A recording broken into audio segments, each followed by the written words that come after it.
Olá, boa noite a todas, todos e todes.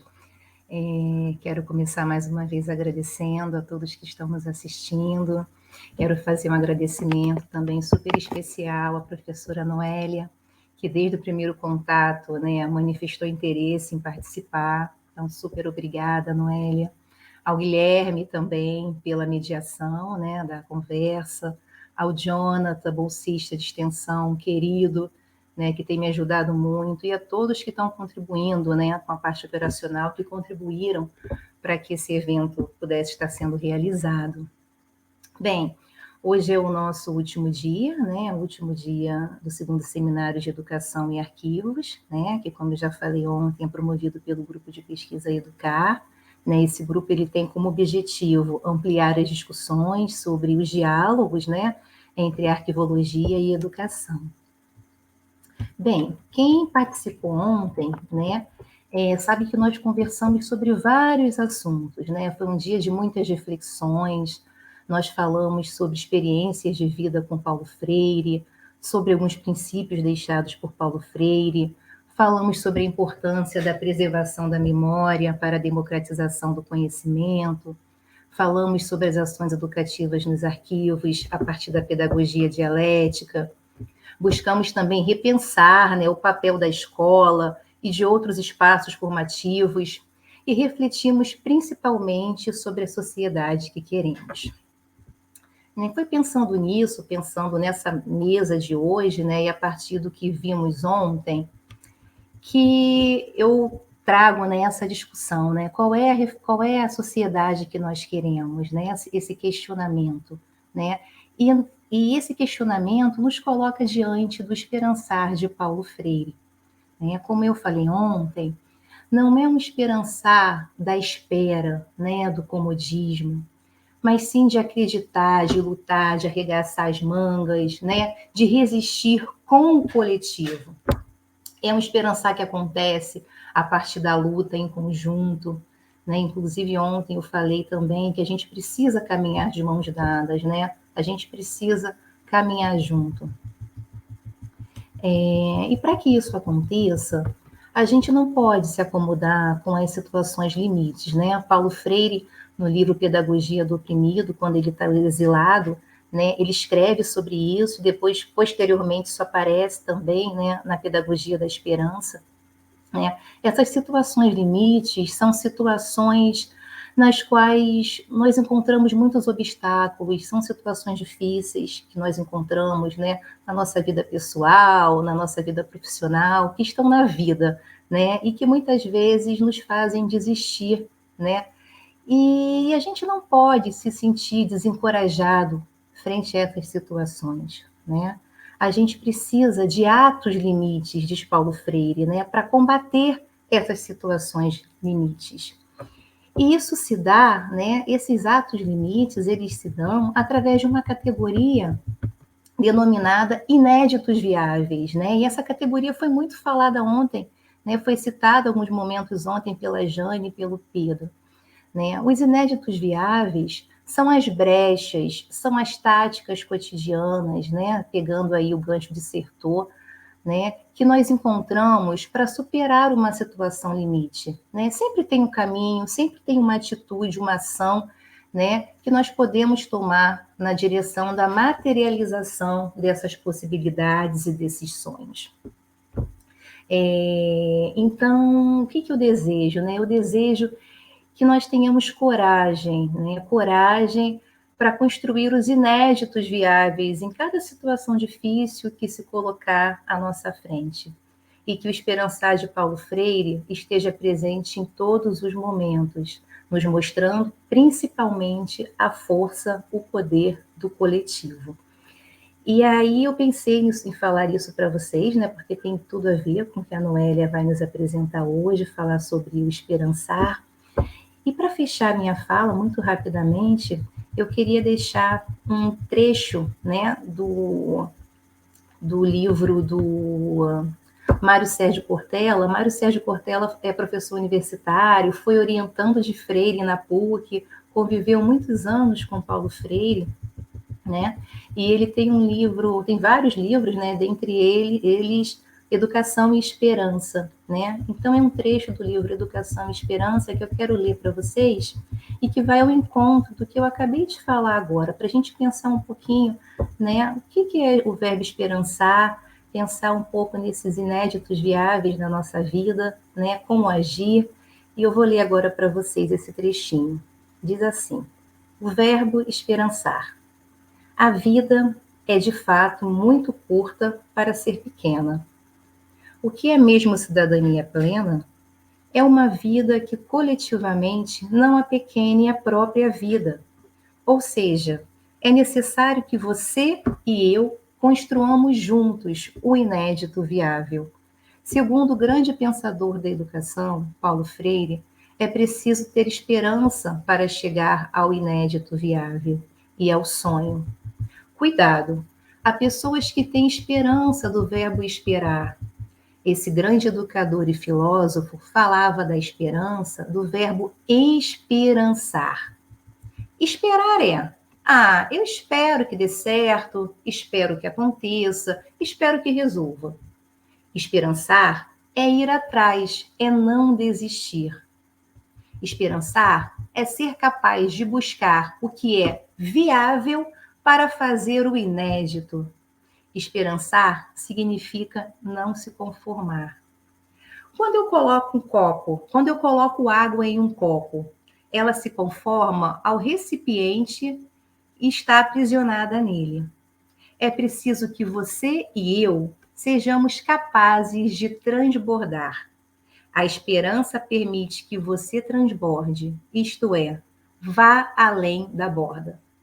A ambição, diferentemente da ganância, faz com que você e eu não nos conformemos. Muito bonito, né, esse trecho do livro Educação e Esperança. Bem, eu não vou me alongar mais, né? Fica a reflexão. A Noélia tem muita coisa para falar para a gente nesse sentido. A Noélia tem também um movimento lindo, eu acho que ela pode falar um pouco mais desse trabalho também que ela organiza, que ela faz, né? Que eu acho que tem tudo a ver com o que a gente também está propondo, né? E eu vou passar a palavra agora ao Guilherme. O Guilherme, ele é formado em Geografia e Arquivologia, ele foi meu aluno na graduação de Arquivologia, foi me orientando, faz parte do nosso grupo de pesquisa, né? O Guilherme fez um trabalho muito interessante, muito bonito sobre a Escola Municipal Friedenreich, né? Foi o trabalho final de conclusão de curso dele, né? Trabalhando a questão dos registros escolares, da memória e da identidade dos sujeitos dessa escola, da Escola Municipal Friedenreich. O Gui foi aprovado, né, com essa temática no mestrado em Educação, Cultura e Comunicação em Periferias Urbanas na UERJ, né, o que é muito significativo para a gente, porque reafirma a importância, né, do que a gente vem desenvolvendo no nosso grupo de pesquisa. Então, agora eu vou passar a palavra ao Gui, a quem eu chamo carinhosamente Gui. Olá, boa noite a todos. Gostaria de agradecer primeiramente a professora Priscila, porque na arquivologia que eu conheci a educação, né? Eu entrei em 2017 no projeto de extensão, a qual ela coordena, que é ensinar e aprender nos e com os arquivos, revendo as práticas pedagógicas, e posteriormente, agora em 2019, já pelo CNPq, o Educar foi criado, né, que é o grupo de Educação em Arquivos, Experiências e Contexto, que ensinou a gente a aproximar como essa educação ela pode permear junto com os arquivos, como os arquivos podem ser um meio para a educação. Venho apresentar aqui a Noélia, a professora Noélia Rodrigues. Ela é educadora popular, idealizadora do coletivo de educação popular e libertária e doutora de educação da Unirio. Mas antes disso, como gostaria de observar muito aqui, que a educação ela aproxima muita gente. E agora eu conheci, vendo a Noélia, eu falei, mas Noélia, você não foi responsável por uma aluna da Friedenreich? Ela, Guilherme, você está aqui? Olha que interessante. Então, a educação, ela faz a gente se encontrar, né? E a escola e a universidade caminhando sempre juntas. Então, apresento a vocês aí a Noélia, tá? A gente vai passar um documentário. Esse documentário é o Fonemas da Liberdade, ele é inédito, pelo centenário de Paulo Freire, e a Noélia, com muita propriedade, vai falar sobre ele. Com você, Noélia. Olá a todas, todos e todos. Então, eu sou a Noélia. Já começamos com reencontros, né, gente? Esse ambiente virtual também pode ser muito afetivo. Vou falar um pouco mais de mim, um pouco mais do nosso mais velho, daqui a pouco, então. E aí vamos ver o documentário, né? E daqui a pouco a gente volta. Tá certo, Guilherme? Tá certo, Pri? Quero agradecer demais por esse espaço. Quero agradecer a Alaine Fonseca, que fez essa ponte, companheira querida e valorosa, Priscila, Guilherme, toda a galera aí da equipe, o Unirio, que está sempre aí na soma. E a gente tem muita coisa para conversar, hein? Vamos prosear, vamos partilhar, vamos trocar experiência, porque, olha, mais velho deixou muita coisa para a gente conversar, viu? E para a gente esperançar mais do que tudo. Vamos que vamos.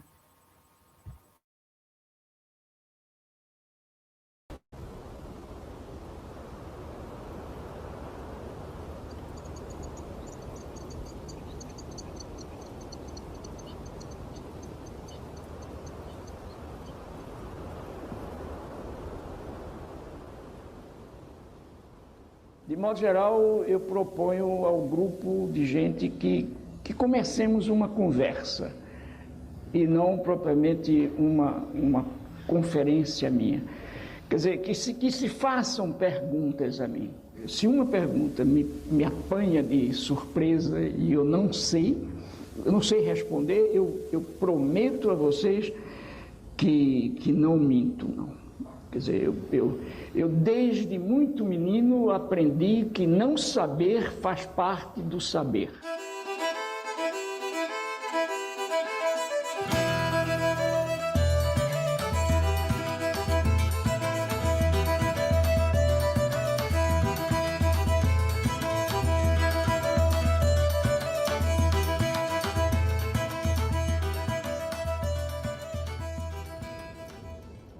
Aí um dia, por acaso, a gente recebeu uma pessoa aqui falando no microfone aí pela rua, com esse povo que queria aprender a ler, escrever. Aí eu me deu aquela vontade. Eu já era mãe, mas eu morava mais da minha mãe. Aí minha mãe cuidava da minha filha, que tinha 1 ano, e de noite a gente ia para a escola. Foi bom demais. Porque só em a gente saber escrever o mesmo nome já é uma coisa grande. E quando eu fui para lá, eu não sabia disso. Em Angicos, uma pequena cidade no sertão do Rio Grande do Norte, à beira da antiga estrada de ferro, começaram uma revolução. É uma revolução de verdade, séria, bem organizada. Sua primeira fase durou apenas 40 horas. O alvorecer de autêntica reforma de base que está repercutindo em todo o Brasil e que possivelmente logo envolverá o país inteiro. E eu aprendi a ler, não muito, que 40 horas não dá para a pessoa aprender tudo quanto tem desejo.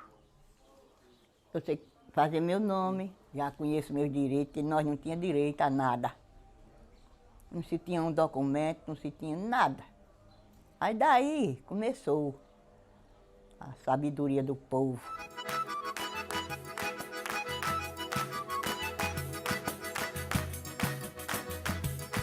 Entre nós todos, uma energia de querer fazer, de querer marcar uma mudança, um crédito nas pessoas.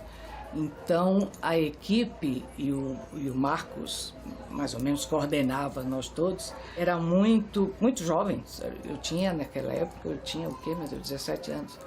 E o povo lá, mais ou menos, mais velho que eu, mas muito energizado nesse sentimento de que é possível, vamos fazer. Então foi uma experiência muito, muito forte. Angicos é uma cidade típica do Rio Grande do Norte, onde mais de 75% dos adultos vivem e morrem na pobreza e no analfabetismo. Seus 13 mil habitantes seguem vivendo principalmente do trabalho do campo, do algodão mocó, o melhor do mundo, e da esperança.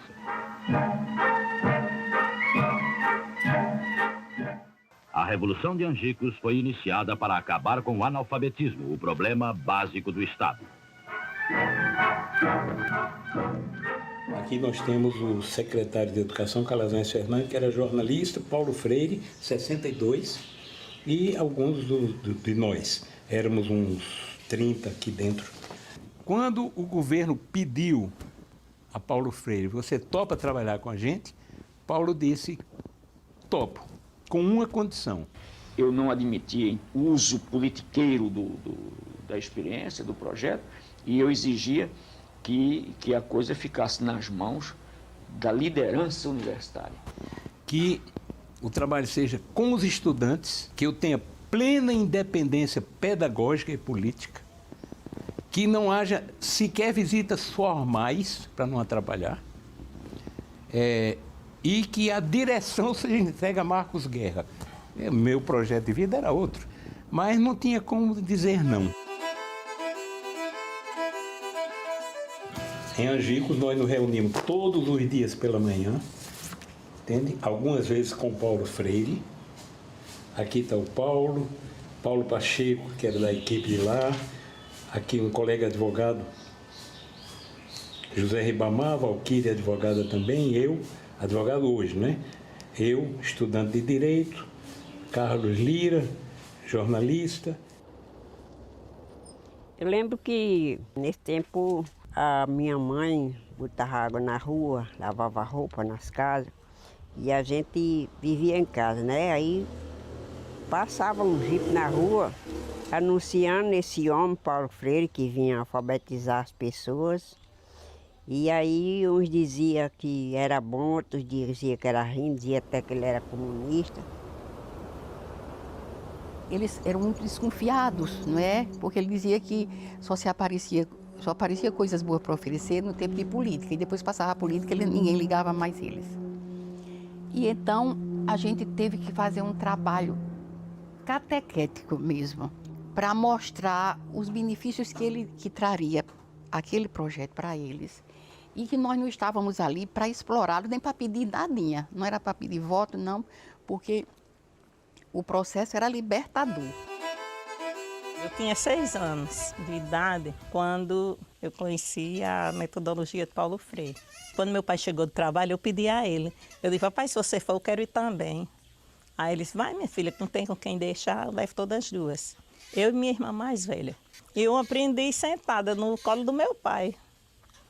E eu me sinto muito honrada por isso, que é muito difícil um filho aprender na mesma escola do pai, sentada no colo dele, não é? E a mãe de um lado. Foi assim que eu aprendi. Ela não sabia nem ensinar o nome, que nunca tinha ido à aula, né? A aula era cabo de enxada, foice, essas coisas, trabalhando de agricultura. Eu tinha muita vontade de estudar em colégio, achava bonito, mas nunca chegou a oportunidade.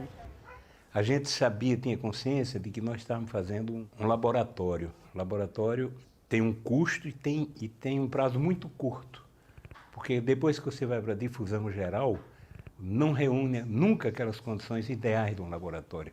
Você tem aí um grupo de estudantes disponível 2 meses a tempo integral, gratuito, entende? Podendo conversar, discutir, refazer. Paulo Freire não tinha ainda o primeiro livro escrito, que foi Educação Prática da Liberdade. Tinha teorias, tinha proposta, tinha uma revista. Mas algumas das hipóteses não se confirmaram na prática. E Paulo, sendo um homem aberto, um cientista, lá nesses seminários ele vinha cada 3 semanas. A gente dizia: professor Paulo, não deu certo isso não. Ele ria e dizia: mas por quê? Como? Aí ele dizia: então vamos modificar a teoria. E então, na hora, nascia uma forma de substituir um pressuposto teórico. Era preciso desafiar, né, o adulto, ou os grupos de adultos analfabetos, e desafiá-los a partir de certas representações da realidade concreta que eles experimentavam. Nessa representação aqui, e fazíamos slides disso, se vê facilmente um homem, tem em uma de suas mãos ele tem um livro, na outra tem uma enxada, um instrumento de trabalho, se vê uma árvore, se vê uma casa, um poço, pássaros, E evidentemente que não há nenhuma palavra escrita. E ao perguntar o que vemos nós aqui, isto, evidentemente que eles começavam um processo de descrição do que está visto aqui. Mas na medida em que se perguntava, por exemplo, quem fez o poço? Ele dizia, mas o homem fez o poço, ou os homens fizeram o poço. E no momento em que você pergunta como fizeram os poços, no caso brasileiro, era, de modo geral, respondiam, fizeram trabalhando. Então você pergunta, e o que é trabalhar? Quer dizer, numa discussão como esta, os analfabetos, em primeiro lugar, se reveem na situação concreta deles, da sua experiência existencial. Em segundo lugar, vão descobrindo a pouco e pouco que é exatamente através da ação que os seres humanos exercem sobre a realidade concreta que eles não fizeram, que eles podem transformá-la. Mas na medida em que transformam essa realidade, eles criam produtos do seu trabalho. E esses produtos terminam por constituir-se em elementos culturais.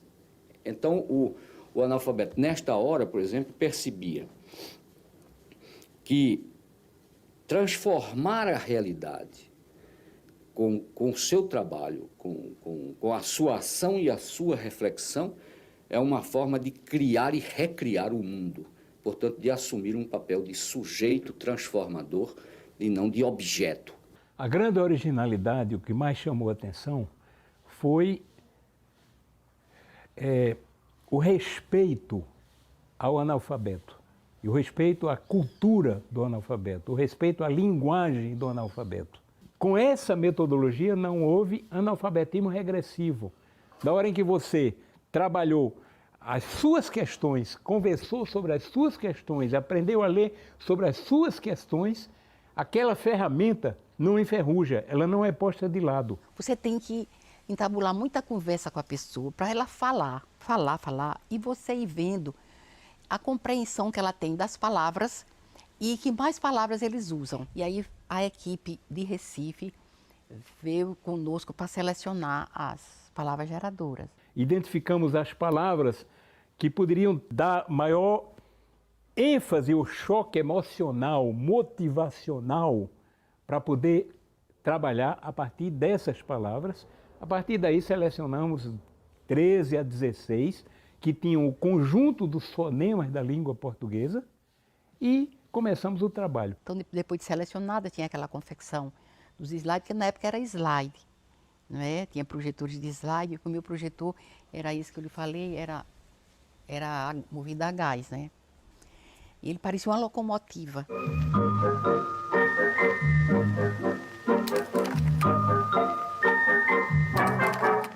As primeiras palavras que foi citado nas aulas era telha, tijolo, lajota, que era de construção de casa, não sabe? Tijolo, aí tinha o barro, a gente mexendo no barro para fazer o tijolo, para fazer a telha, tudo, era tudo assim, sabe? Tentando as palavras, tudo no quadrozinho escrevendo, né? Aí escrevia a palavra belota, pá, I, B e tudo, era assim. Belota é enfeite na rede de dormir. É uma palavra local típica e foi escolhida como a primeira a ser projetada no escuro para os alunos. Assim como uma parede é feita de tijolos, um ao lado do outro, assim também se escrevem as palavras.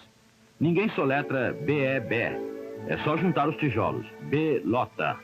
Então a gente fica sabendo da família do B, ba, be, bi, bo, bu, do L, do T. Juntando um tijolo com outro tijolo surge uma palavra, bala, lata, tatu, bita. Bita ainda não foi inventada, mas é palavra. O método é simples, claro, eficiente. Aí vinha com umas máquinas que chamavam projetor, né? Aí ligava e ficava passando na tela e a gente assistia. Passava as pessoas trabalhando de enxada, justamente foi o que eu trabalhei muito. E passava os nomes para a gente escrever, né? Passava assim, belota, tijolo. As aulas Eram as aulas muito boas, que elas eram projetadas. Naquele tempo a gente não via filme, cinema, essas coisas. Aí a gente se encantava com o que via, né? Preste atenção como atraía a curiosidade da população. Em geral, no terceiro dia havia uma demanda de novas inscrições. É o contrário da evasão escolar, é a invasão escolar, quando dá certo. Compreende? Mas eu adorei. Os tempos mais felizes da minha vida foi quando eu estudei. Tanta coisa que a gente passou na vida da gente de prazer, de alegria, né? Porque para mim foi uma grande alegria que eu passei na minha vida. Foi no tempo das Alaudete, porque eu aprendi a ler, escrever o nome de Belota, Sapato, sabe? Depois de eu casado, trabalhando aí na estrada de rodagem, aí chegou uma moça, chamada Maria Bezerra. Aí ela foi e botou a turma toda em forma, nós tudo assim, ia no meio, com um livro na mão, aí pegou a ler aquele livro, aí dizendo que tinha umas escolas aqui na cidade.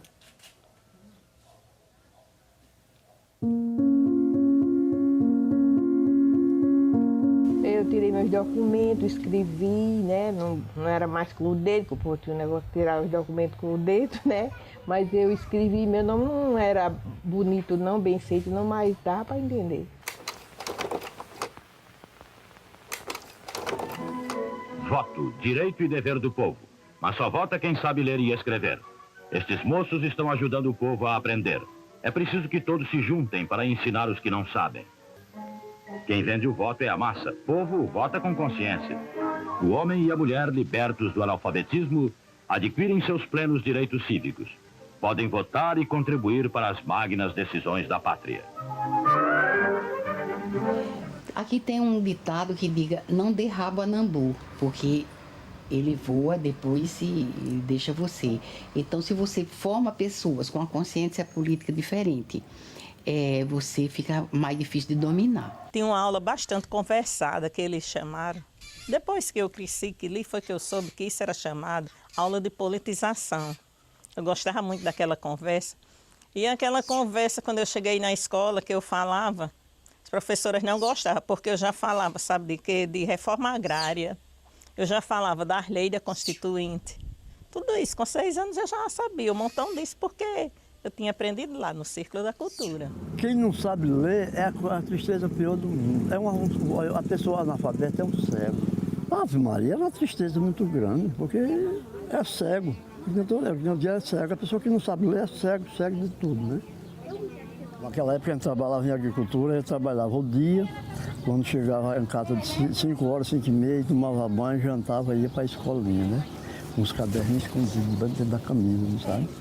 Porque quando Paulo Freire chegou aqui, era uma revolução grande, que ele era comunista, não sabe? E havia então uma efervescência política muito grande, sindicatos em luta e a população muito mobilizada. E ao mesmo tempo querendo uma participação política, mas a legislação não permitia. Ela apresentava 2 grandes freios para a população. O primeiro, analfabeto não vota. Isso era uma enorme mobilização para o nosso trabalho de alfabetização. Um segundo, sindicato rural é proibido. Só eram permitidos os sindicatos urbanos. Aí quando mamãe chegou em casa, disse, olha, vão botar uma escola ali em Cianana e vocês não vão lá. Por quê, mamãe? Porque a escola de comunista, eu não quero que vocês sejam comunistas. Aí como eu era muito sapeca, eu digo, eu vou que eu quero ser comunista. Você quer apanhar logo uma surra, logo da agora, uns bufetes. Aí eu chamei o meu irmão mais novo, ele foi, ele disse, vamos, eu digo, vamos. E se mamãe não deixar? A gente vai escondido. Em Angicos, quando terminou o curso das 40 horas, 300 novos eleitores se inscreveram como eleitor num colégio que só tinha 800 pessoas. Então desequilibra o curral eleitoral.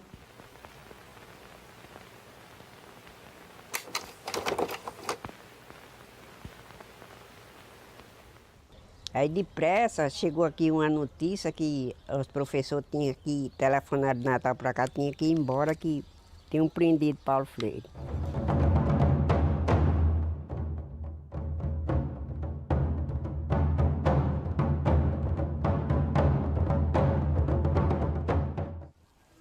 Passou 2 dias sem aula, né? E a gente tudo esperando e nada. Quando chegou foi a notícia. E não podia mais fazer o programa que estava sendo investigado, por conta que era comunismo. Aí pronto, ficou todo mundo assustado, ninguém quis mais ir. Nós queimamos logo tudo, que disseram que ou terminava ou vinha matar tudo, acabar com tudo. Todo esse momento foi de uma violência terrível, né? O momento de 64. Você se lembra quando seu pai foi preso no Recife? Ah, lembro. Eu estava em casa, ele e meus 2 irmãos, as meninas estavam na escola. E tinha, nesse dia, um jipe daquele que era aberto e tudo, rondando a casa. Várias vezes passando. E eu disse, paizinho, esse negócio aí não tá legal, esse jipe tem alguma coisa. E aí chegou uma hora que parou e veio até nós, até ele disse, não, o senhor vai preso, o senhor vai pro quartel, não sei o quê. Atenção. O senhor presidente da República deixou a sede do governo. Deixou a nação acéfala.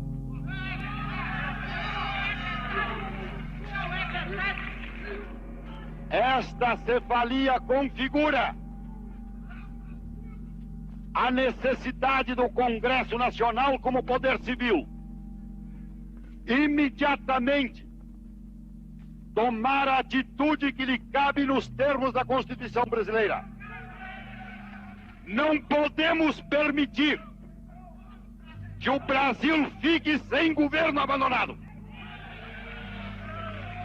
Assim sendo, declaro vaga a presidência da República.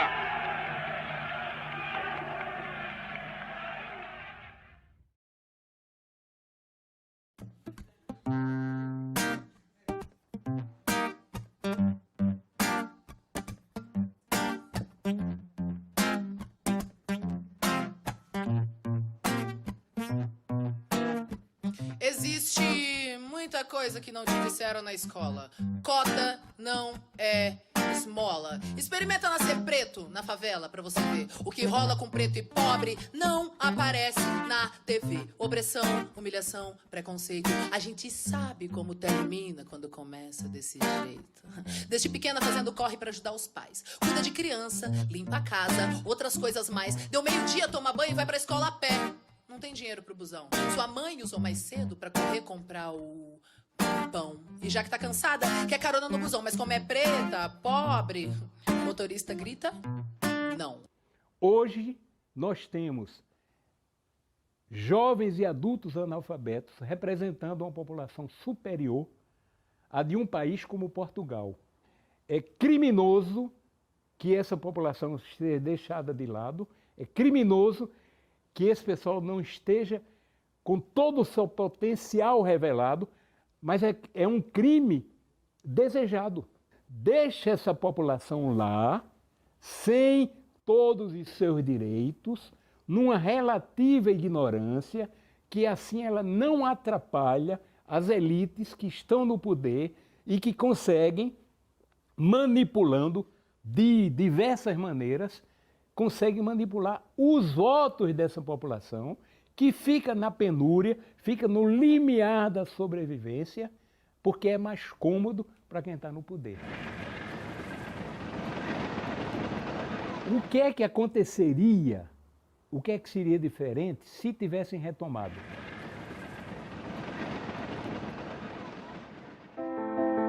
Para mim, um bom educador, uma boa educadora, tem que permanentemente experimentar a andarilhagem.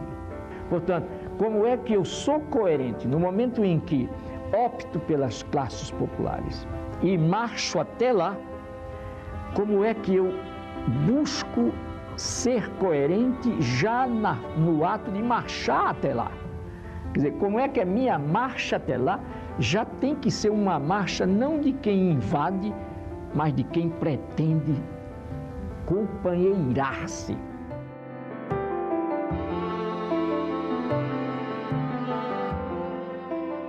Numa dessas fichas, alguém pegou "tu já lê". Olha a festa, compreende? Então você pergunta, como foi para vocês, jovens, estar participando disso? A emoção é muito grande, é normal. Né? Eu levo, sabe o que? Orgulho da minha filha hoje saber ler. Para educar meus filhos, eu plantava horta no açude, lavava roupa de ganho, tirava sujo dos outros, para dar o estudo das minhas filhas. Estudaram até o 3º ano, todos 4. Meu pai sempre teve esse cuidado. E fez com que ali, naquele momento, me despertasse a vontade de ser professora.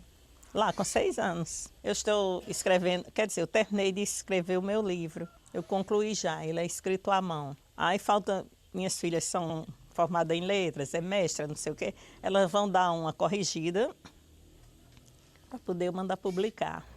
Depois daquelas primeiras experiências, nunca mais foi possível no Brasil a ninguém, inclusive ao poder do Estado, voltar às concepções e às práticas da educação de adultos dos anos 40 e dos anos 50. Paulo Freire, para nós, foi um símbolo de bondade para a nossa vida, né? Pelo menos para mim, eu tenho uma semente de educação plantada no meu peito, dada por ele, trazida para a nossa terra por ele, né?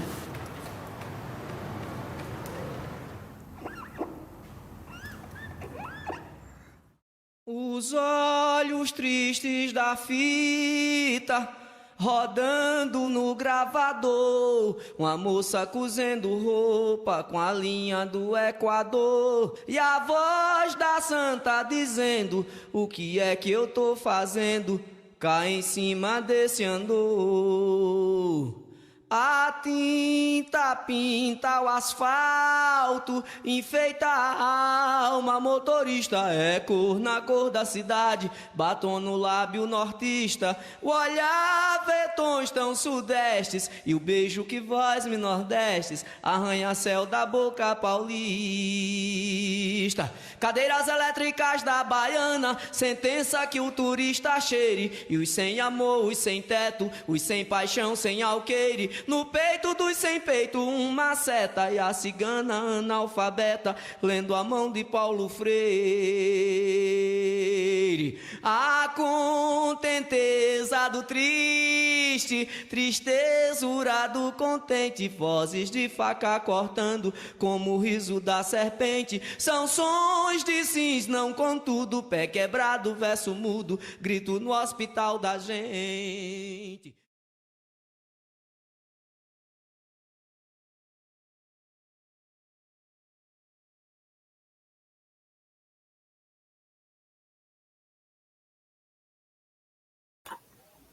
Voltamos. Eu só gostaria de retificar uma informação. O documentário ele não é inédito, tá? Ele foi lançado justamente como homenagem ao centenário de Paulo Freire, que completaria 100 anos em 19 de setembro deste ano. Agora estamos ansiosos para ouvir a nossa colega Noélia.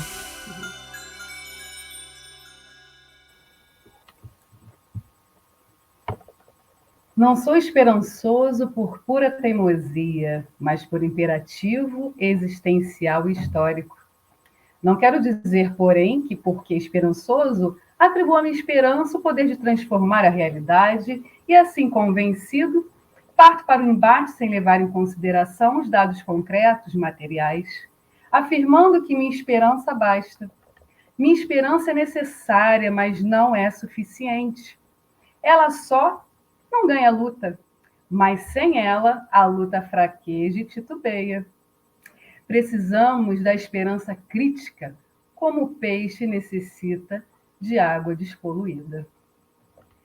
Olá novamente a todas, todes e todos. Eu sou a Noélia, sou educadora popular. Sempre digo isso em primeiro lugar, porque para mim é o que me move enquanto gente, enquanto ser humano, enquanto mulher. A educação popular é uma ética, e é com essa ética que eu peço licença para essa ancestralidade, para estar aqui junto com vocês, nessa roda, nessa prosa. Então, peço licença aos mais velhos, que bateram esse solo para a gente estar aqui pisando, o solo da educação, o solo da educação popular e o solo dessa luta, que não começou ontem nem anteontem, né? Nem começou com Paulo Freire também. A educação popular não começa com Paulo Freire. A educação popular já era feita aqui na nossa Biaiala, na nossa América Latina, há muito tempo, né? Nas aldeias indígenas, nos quilombos. No início do século XX, com Antonieta de Barros, lá atrás com Maria Firmina dos Reis também, Armanda Álvaro Alberto, Maria Lacerda de Moura, Francisco Lucrécio, Teatro Experimental do Negro, né? E o teatro brasileiro. A gente precisa entender toda essa ancestralidade até chegar a Paulo Freire, que também não veio sozinho, veio com Elza Freire, essa grande mulher, essa grande educadora que estava ali, ó, lado a lado com ele. E a pedagogia de Freire e Elza, quando eu sempre falo, né, sobre isso, a gente precisa entender essa pedagogia enquanto uma primeira palavrinha, respeito, né? Quando Marcos Guerra, nesse lindo documentário, que é um compilado, né, de documentários, e que sai essa lindeza aí de Fonemas da Liberdade, quando o Marcos Guerra fala dessa questão do respeito, eu acho que a palavra que move toda essa pedagogia, que não é um método, gente, a pedagogia freiriana não é um método, Paulo Freire mesmo falou isso, né? A pedagogia freiriana é uma ética de vida, né? Um modo de estar, modo de conviver, tá para além da sala de aula. E então, esse respeito, eu te respeitar enquanto ser humano, a tua vivência, a tua experiência, o que você traz, né, para o nosso encontro. E é isso que a gente precisa entender e desmistificar e acabar aos poucos, né, se não logo, com essa educação tradicional, que é engessada sim, que é hierarquizada sim, que é silenciadora e é colonizadora. Então, quando a gente pensa, né, na educação popular, né, eu sempre faço mais anotações, assim, principalmente vendo esse documentário, eu fiquei fazendo essas anotações, e eu fiquei me lembrando muito em 2017, quando eu estive em Angicos, né, para o Encontro Internacional de Paulo Freire, conheci essas lindezas que falaram aí, Dona Eneide, Dona Francisca, Dona Luzia e seu Paulo, e Dona Eneide, inclusive, gente, foi questão da UERJ 2021, viu? Dona Eneide tá famosa, vai escrever o livro, né? Que já escreveu, né? Vai lançar. Mas, enfim, é uma questão muito importante a gente entender que ninguém age sozinho, né? Paulo Freire não agiu sozinho. Nesse encontro em Angicos, que eu posso trazer para vocês como experiência, a gente conversando com elas ali no almoço, né? Com eles, e eles falavam assim: do seu Paulo a gente não lembra muito não, que ele vinha aqui, aí voltava, mas da professora Valquíria, e eu escrevo isso na minha tese, né, de doutorado, da professora Valquíria a gente lembra muito. A primeira vez que eu vi um documentário com a Valquíria, eu fiquei apaixonada, falei, gente, eu achei a Valquíria, eu procurei essa mulher por tanto tempo, né, e eu achei a Valquíria. Então, assim, ninguém age sozinho, o que eu quero dizer, né, no coletivo que a gente se encontra, né? O coletivo que eu idealizo, né, 12 anos atrás, o CEPL, Coletivo de Educação Popular e Libertária, a gente não age sozinho, né? A gente age em conjunto. Hoje a gente tem um trabalho com pessoas em situação de rua, né, que são 3 ações: café, quentinhas solidárias e sopinhas solidárias. E a gente entende que isso é fazer educação popular, isso é esperançar, né? O esperançar está ali, o esperançar está quando a gente olha ali e fala assim: o que nós vamos e podemos fazer para mudar? Então, hoje a gente tem uma cozinha solidária aqui na minha laje, aqui na Vila Parque da cidade, uma favela irmã da favela da Rocinha, aqui no Rio de Janeiro, e a gente percebe que a gente vai movendo pessoas de todos os lugares, de todos os estados, inclusive. né? As pessoas vão se somando, porque é esse esperançar que Freire falava, né? É a gente jogar a semente e ver a plantinha ali crescendo. A gente está na alfabetização de adultos, que a gente também trabalha aqui, e a pré-vestibular social comunitário popular, e você vê o que pode fazer sentido. Eu tenho que trazer os conteúdos, né? Essa pessoa vai aprender a ler, vai aprender a escrever, mas o que eu posso fazer com que faça sentido na vida dessa pessoa? Se essa pessoa trabalha com serviços gerais, eu vou pegar uma água sanitária, vou botar em cima da mesa e a gente vai falar sobre a água sanitária, a gente vai falar sobre química, sobre história, sobre geografia, sobre português, sobre matemática, a partir daquela água sanitária que é usada todos os dias por essa trabalhadora e por esse trabalhador. Então, a gente entende que a educação popular é aquela educação que faz sentido. Quando Freire falava das palavras geradoras, né, a gente via que era tão importante essa questão, né? Tijolo, belota, né? E aí, a partir dos fonemas tijolo, o cara fala assim, tu já lê. Isso é impagável, né, gente? Isso é emocionante. Isso, para mim, eu fico assim, arrepiada, porque é o que nos move, a educação que faça sentido na nossa vida, que a gente se entenda e entenda o outro. A gente tem muito... Hoje a educação popular está na moda, né? Todo mundo se diz educador popular, né? Ah, eu sou educador popular, eu faço educação popular, mas educação popular não é só você fazer uma rodinha na sala de aula, né? Educação popular está para além disso. Educação popular é você ampliar a escuta, é você ouvir o outro, é você respeitar o outro de verdade, não na aparência. É você trazer e respeitar aquele cotidiano. Então, se eu tenho um aluno que chega todo molhado de chuva, porque enfrentou uma enchente para chegar e chegou atrasado, eu falar, que bom, né? Que bom que você chegou. Mas vamos falar sobre essa enchente? Por que tem enchente aqui? Né? E a partir disso, isso vira um tema gerador, né? E a gente quer que os nossos e nossos passem na universidade, ocupem esses espaços que lhes são de direito, né? Mas com consciência crítica, com pensamento crítico, que vá para lá entendendo de onde veio, não esqueça disso. Então, quando a gente percebe isso, quando a gente trata dessa temática de uma maneira crítica, a gente fala assim, você vai passar, mas você vai passar diferente. E a gente não está levando... Né? Tem muita gente que fala assim, a gente vai levar a consciência. Não, a gente se conscientiza junto, porque eu não levo nada para ninguém. A gente troca, né? A gente partilha, a gente está ali o tempo todo esperançando junto. Eu costumo dizer que na favela, para os meus alunos, do inédito viável, né? Eu digo que o inédito viável é o que temos para hoje.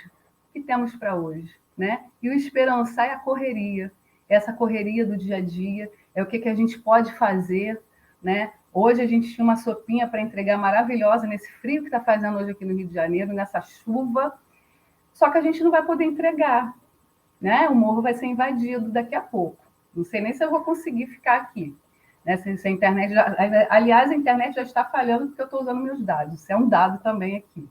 Então, assim, hoje a gente não vai poder entregar, né? Amanhã de manhã bateremos em retirada, se for possível, para a gente poder fazer essas entregas de sopinhas solidárias às pessoas, nossas irmãs, irmãos e irmãs em situação de rua. Então, quando a gente fala dessa questão do respeito, não é caridade, é solidariedade, é empatia, é fraternidade. Eu leio que a caridade ela está, tadinho, coitado. Não, nós temos que entender o outro enquanto sujeito de direito. Né? A gente precisa entender o outro enquanto aquela pessoa que não acessou o direito que você acessou. E aí, o que a gente faz? Vamos correr atrás do prejuízo. E quando a gente vê 5 alunas agora, né, em agosto, passando na UERJ, uma delas com 64 anos, isso diz muita coisa, né, gente? Isso diz muita coisa. Depois de quase 20 anos sem estudar, isso diz muita coisa. Eu estava anotando aqui, não derraba nambu, né? Exatamente isso que minha mãe falava. Minha mãe nordestina retirante das terras da Paraíba. E ela dizia isso. Por quê? Porque se você souber dos seus direitos, se você criar essa consciência, esse pensamento crítico e não fatalista, como o Freire dizia, sempre foi assim, né? Ah, poxa, sempre foi assim, vai continuar sendo. Isso é o fatalismo que ele falava, né? E Freire falava também da justa ira. A gente precisa, sim, se indignar. Em Pedagogia da Autonomia, Freire fala da justa ira e da justa raiva, uma raiva que tem um porquê, né? E não é só revoltar por si só, mas o que nós vamos fazer com essa revolta. Não sei se tem perguntas aí. Priscila, se já tiver perguntas, você vai me falando.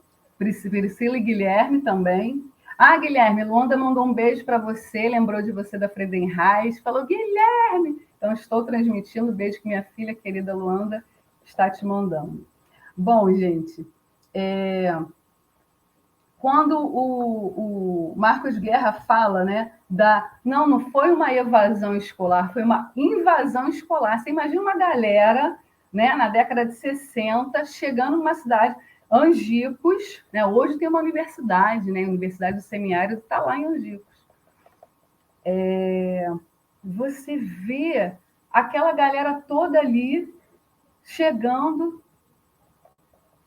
Vamos falar de tijolo e vamos aprender o que é belota, vamos aprender a virar uma laje. Gente, em contrapartida, aquela turma vai aprender a ler, Dona Neném, de 6 anos de idade, vai aprender a ler, e aquela cidade não será nunca mais a mesma. Mesmo os livros de Paulo Freire, os livros da alfabetização tendo sido queimados, tendo sido enterrados, né? Mesmo assim, gente, mesmo assim, aquela cidade nunca mais foi a mesma. Não é à toa que tem essa universidade agora, há poucos anos, ali, Universidade Federal. E aí, a gente fala isso, né? A educação popular, ela não se faz para, ela se faz com, né? E quando Freire falava, né, não é neutra, a educação não é neutra. A educação que a gente faz, a educação popular que a gente faz, ela não é neutra. Ela tem uma intencionalidade, né? Qual é a intencionalidade? É acabar com a desigualdade social. É por isso que ela é tão, né, alvo de fake news. Por isso que a pedagogia de Freire, né, a pedagogia freiriana, é tão alvo de fake news dos direitosos, né? Que ela diz assim, não... Mas, obrigada, Fernanda. Estou lendo aqui. Não, imagina, Paulo Freire não deu certo no Brasil. Como Paulo Freire não deu certo no Brasil? Paulo Freire nunca foi usado efetivamente no Brasil como política pública. Paulo Freire foi secretário de Educação em São Paulo, governo Luiz Erundina. Ali, sim, ele pôde fazer um bom trabalho o tempo que ele ficou ali. São ações pontuais freirianas que são feitas nas escolas no Brasil, mas efetivamente não foi colocado, não foi feito a pedagogia, que não é um método, como eu falei, de Freire no Brasil. Você quer falar, Guilherme? Quero, Noélia, só uma observação. A Ingrid Andrade, ela colocou que estão querendo novamente atrapalhar a educação pública. Povo sem estudo é igual a mão de obra barata para eles, é voto fácil. O governo está regredindo no ensino do povo, porque é vantagem para os mesmos. Também eu gostaria de colocar uma pergunta que ela fala o seguinte, ela pergunta, você já começou a falar sobre isso, como Freire lidou com as acusações de que sua metodologia era comunista? São essas duas questões. Maravilha. Então, é exatamente isso que a gente está falando, né? Como pode, né, gente, uma educação que vai fazer com que a pessoa que sempre aceitou o que foi dado, aquele destino, mas aconteceu isso com meu avô, com a minha avó, minha mãe sempre apanhou, eu também vou apanhar, isso é normal, né? Isso é natural. Quando alguém chega e fala assim, querida, não é natural você apanhar, está errado. Isso é machismo estrutural. E você precisa entender que ele não pode fazer isso com você. Quando você começa a entender isso, né? Isso também é pedagogia freiriana, isso é uma pedagogia libertadora e não dominadora. Que existe uma diferença entre a pedagogia educativo-dominadora, como ele dizia, e a educativo-libertadora, que é uma educação completamente diferente, né? Então, quando você começa a perceber isso, você começa a dar um basta, você começa a falar assim, não, peraí, cadê minha hora extra? Né? Por que eu estou ficando até tarde no trabalho? Por que eu trabalho sábado e domingo e não recebo por isso? Você começa a questionar. A gente aqui tem um aluno que é mordomo, gente, eu disse mordomo, você vê a sociedade escravocrata que nós temos no Brasil, que se perpetua. Ele é mordomo numa mansão aqui na Gávea. E ele até então nem sabia, né? Estou falando da alfabetização, ele tem 67 anos. Ele não sabia que sábado e domingo, se ele trabalhar, ele tem direito a quê? Hora extra, né? Hora extra dupla. E a gente começou a conversar sobre isso, né? Falando sobre direitos, isso através das palavras geradoras. Foi uma aula de educação e cidadania, imagina, né? E a gente começou a falar.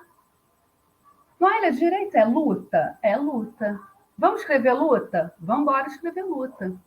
E aí ele falou assim, aí me chamou no canto e falou, Noélia, eu trabalho sábado e domingo, mas lá atrás, ele tem mais de 30 anos de casa, mora na casa, trabalho escravo,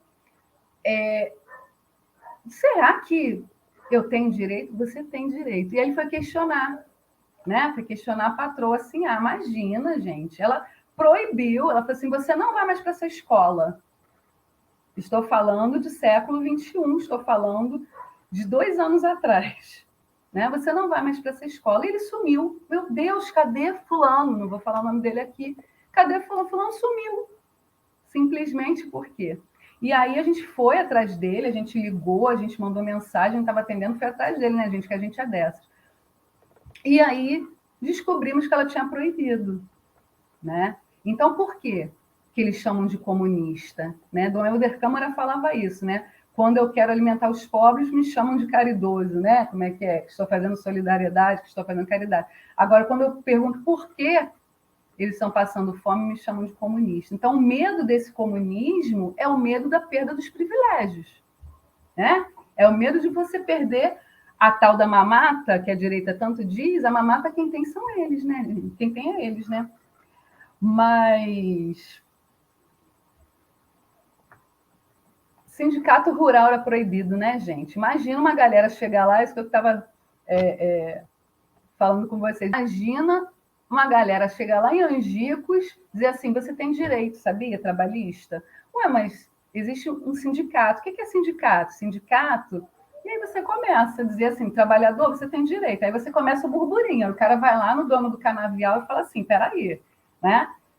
Meu professor falou lá na sala de aula que eu tenho direito. E aí? E aí? Como é que fica?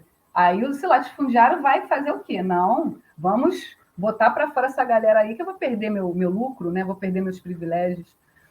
Então, gente, e a Bia Ferreira, né, gente? Cota na esmola maravilhosa, Chico César com Beiradeiro, meu Deus, uma lindeza de documentário.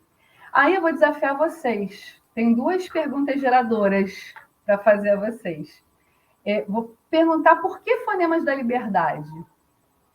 Por que para vocês fonemas da liberdade? Vou fazer uma segunda pergunta. Quando eu falo de Paulo Freire, da pedagogia freiriana, qual a primeira palavra que vem na tua cabeça? Independente de ser uma categoria criada por ele ou não. Pedagogia freiriana, Paulo Freire, o que vem na tua cabeça? Escreve aí, tá? E aí, Guilherme vai me passar aí o que vocês estão escrevendo. Eu não gosto de ficar falando sozinha, gente. Esse ambiente virtual já é uma coisa esquisita, né? E aí, ficar falando sozinha, eu gosto dessa interação. Bom,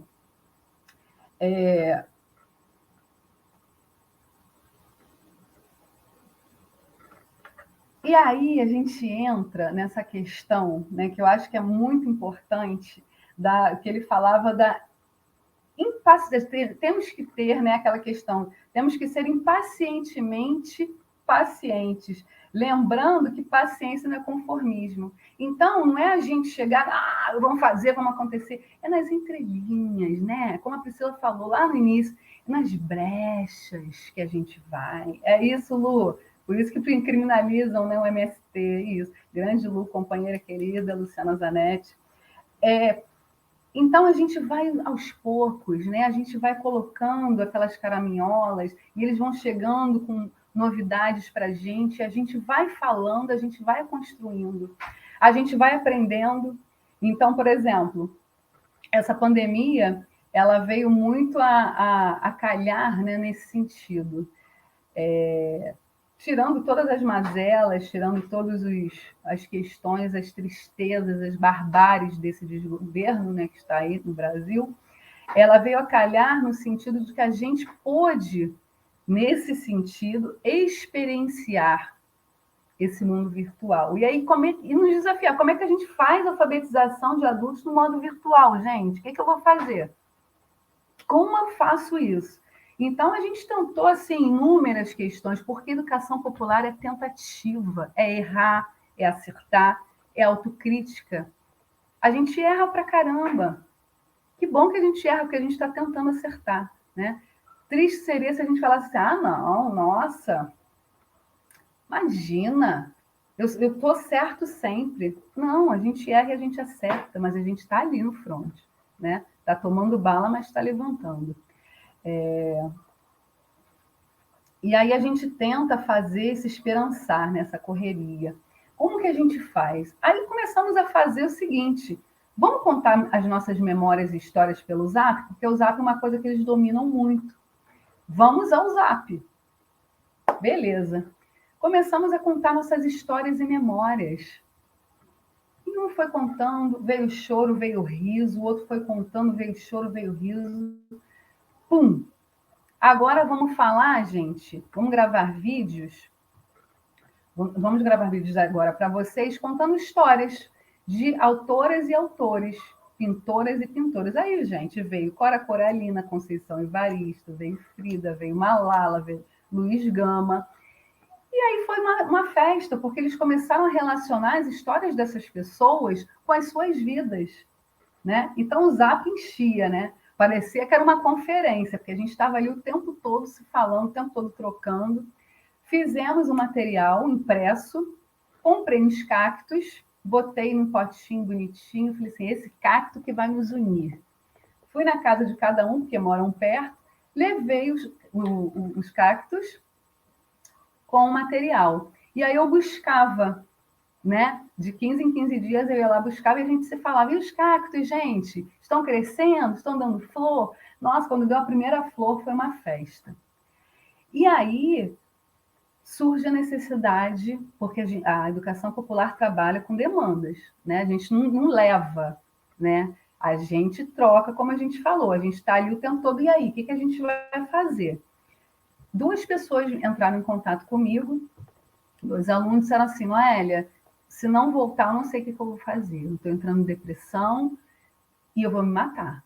Eu falei, gente, situação limite, peraí, o que a gente faz? O que a gente pode fazer? E sim, reabri o ano passado, no final do ano passado. Reabrimos com a questão da máscara, com questão de álcool, deixavam aqui na entrada os seus sapatos, entravam de meia. Bem, começamos e aí começa a intensificar os quadros no Rio de Janeiro de Covid-19. Eu falei assim, gente, não dá para continuar.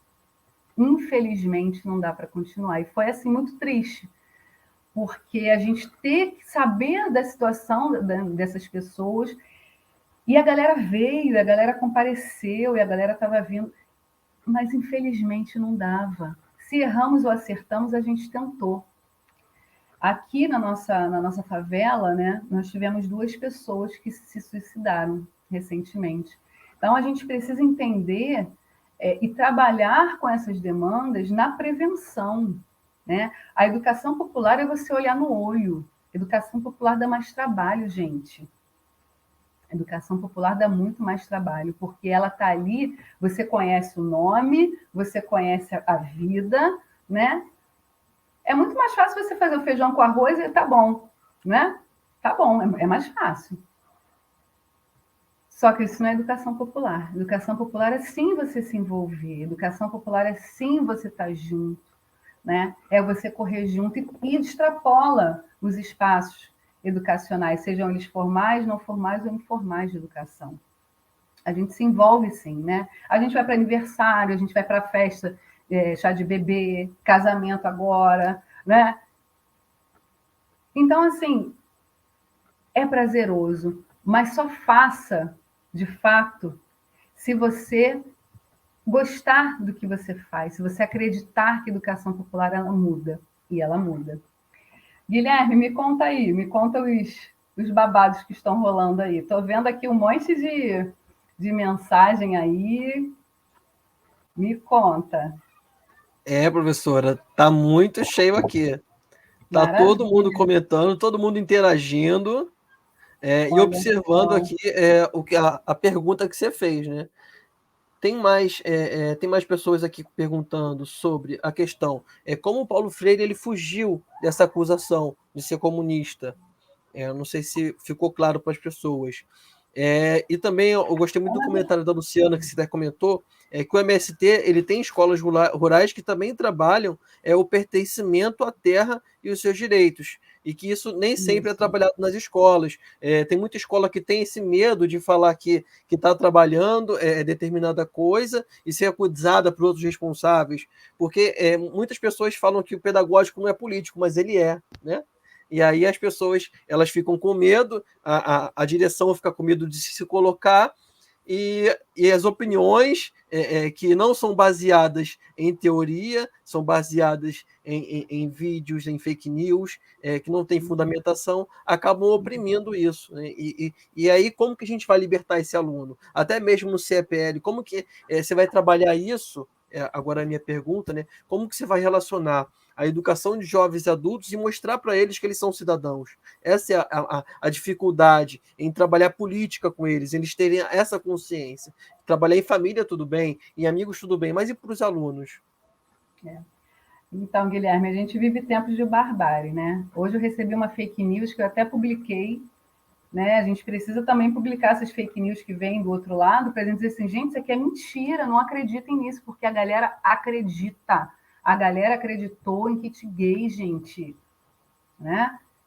A galera acredita em ideologia de gênero. Então, assim, a gente precisa também trazer essas temáticas, né, das fake news para esses espaços, sejam eles, né, a escola, seja aqui no espaço não formal de educação. Então, como é que a gente trabalha nessa perspectiva?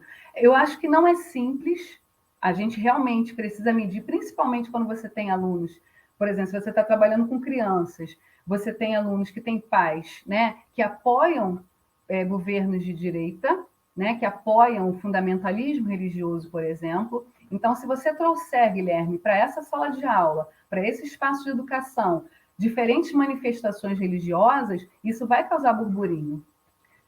Mas é constitucional, você precisa mostrar para essa família que vai chegar até você, vai bater lá na escola e falar assim, olha só, vocês estão querendo que meu filho seja macumbeiro, né? Vocês estão querendo desviar, né, o meu filho do caminho do Senhor. Gente, isso é muito sério, porque o nosso pensamento ele é colonizado, o nosso pensamento ele está ali baseado num calendário, numa geografia europeizada. A gente, primeiro de tudo, precisa descolonizar o nosso pensamento todos os dias, eu sempre falo isso. Nós somos colonizados o tempo todo, mesmo a gente achando que não é mais. Quando a gente trata dessa temática, a gente precisa, uma palavrinha bem importante, ir para o lúdico. Vá teatro para a escola, né? Vá leitura para a escola, porque isso vai fazendo com que as brechas sejam acessadas, né? Com que esses espaços de educações outras, de temáticas outras, sejam acessados. Porque senão, meu filho, você vai ficar numa sinuca de bico e vai ser apontado, vai ser acusado, inclusive pode ser até agredido. Eu nunca tive nenhum problema com nenhum aluno, né? A gente também trabalha em canteiros de obras, com operários da construção civil. E eu acho muito interessante isso, que na época, né, das eleições, a galera vinha em peso, né? Professora, você tem algum partido? Aí eu falava assim, não tem nenhum partido. Não, porque você vem com mais ideias, assim, mas você sempre está ali, negócio de lei, né? Falando de lei. Eu falei, porque a gente primeiro tem que ver, eu sou professora de sociologia, né? Direitos e deveres. Então, vamos falar sobre isso? Vamos falar sobre o respeito? Se você tem um colega de trabalho que é gay, você não vai respeitá-lo porque ele é gay? Aí eles ficam. E aí a gente trabalha por meio de jogos. Então, jogo 2x2, gente. Educação, cidadania em jogo. Foi eu que criei, meu filhinho. Então, cidadania em jogo vem, ele chega, você vai andando, aqui, vai voltar 2 casas porque você não respeitou a religião do seu colega de trabalho. Aí começa a polêmica. E a partir disso a gente vai conversando, né? E a partir disso a gente vai trazendo questões que, para eles, são muito dadas. São muitas, não, tá errado, tá errado. Não, mas por quê? Aí tem as perguntas coringa. Você sabe o que é machismo? Aí todo mundo se olha. Uhum. Ah, você sabe, né? O que é o machismo? A gente começa a conversar. Isso no jogo, jogando ali. Machismo. Mas você é machista? Não. Aí ninguém é. Né? Ninguém é. Racismo. Aí começa. Então, assim, trazendo esses temas geradores para a sala de aula, a gente, dentro de uma forma lúdica, inclusive eu estou falando de operários da construção civil, não estou infantilizando, isso é muito importante a gente colocar, quando a gente trabalha com a EJA, com a Educação de Jovens e Adultos, as pessoas têm a tendência de infantilizar. Não. A gente aplicar jogos, fazer jogos, com a EJA, a gente não está infantilizando, dependendo do jogo, tá? A gente está trazendo novas questões a partir daquilo que a gente quer colocar, né? Que a gente quer trazer à tona a partir dessas demandas que eles trazem das suas vidas. Ponto. Agora, quem disse que a gente não pode jogar? Né? Quem disse que o adulto não pode jogar? A gente pode jogar. A gente tem que trazer, sim, esse lúdico para a nossa vida. A nossa vida é tão dura, gente. A gente acorda 4 horas da manhã, vai dormir 1 hora da manhã, tem 3 horas de sono por dia, e dizem que a gente não pode jogar, não pode brincar. Vamos brincar sim. E aí a gente se solta. E eles se soltam também. É muito, muito interessante. Trabalhar com esquetes, né? Teatro experimental do negro, gente. Eu acho que é super importante a gente trazer à tona, né, essa questão do teatro do oprimido, teatro experimental do negro. Solano Trindade, para mim, é um grande precursor, né, dessas questões que o Boal traz no teatro do oprimido. O Solano já trazia antes de Boal. É importante a gente salientar isso. Então, trazer questões do dia a dia e falar assim, agora a gente vai montar cenas do cotidiano. Gente, sai cada coisa maravilhosa. O cara está no ônibus, assim, esperando, aí a mulher grávida entra, eles botam barriga, né? A mulher grávida entra, o cara vai dormir. O cara vai dormir para não dar o lugar. Aí a gente começa a conversar sobre isso, né? Ih, gente, ele dormiu. Então, a gente, dentro daquele lúdico, a gente vai conversando. Vai falar assim, isso está certo?